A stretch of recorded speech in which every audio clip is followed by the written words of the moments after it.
To you, like a wave returns to the sea, into the blue. They change, but in a cycle that I can't lose. Each painful but delightful to live through.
The seasons turn and change, just your mind.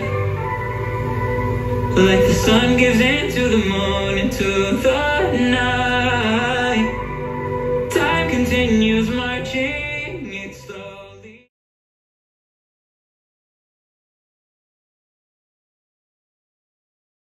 Không chọn người thương yêu nhất cũng cho là dối gian. Mới kết giao tình, rồi ngày hôm sau lại chê trách nhau bội bạc. Niềm tin nơi nhân thế luôn mong manh, tình người cho nhau cứ thay thật nhanh. Thì thôi xem như chuyện mình chưa bắt đầu, để cho lòng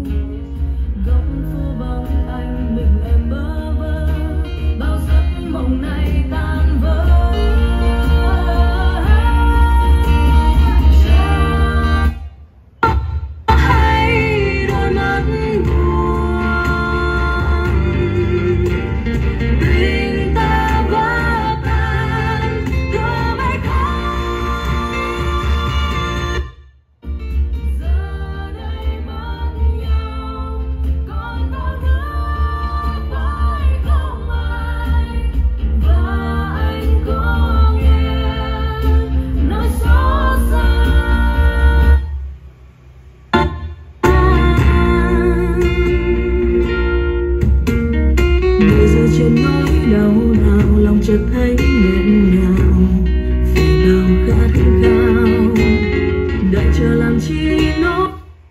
Ai ngờ tình yêu đôi ta như là mơ,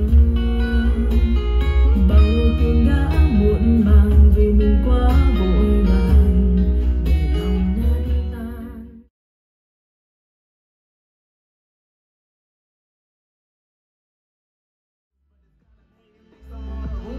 Claiming it's cool, I'm done with you, so they can throw you a celebration. You gon' hate it when you see me with somebody living better. I'm trying to tell you that me just doing me gon' have you jealous. I know that I got from all your games, and I know that I found somebody else to love you day. You'll realize the grass ain't greener on the other side, no.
Yeah, my life is lovely now, I'm focused on me. You said you were about to die, guess the car is on E. But see, I ain't even tripping, cause I just chose to believe that somebody gon' come around and give me just what I need. I don't want I see you looking down and out, coming to me crying, saying you miss having me around. Gave you chances and you blew it, you so easily influenced. All the times you told me beat it, now you gotta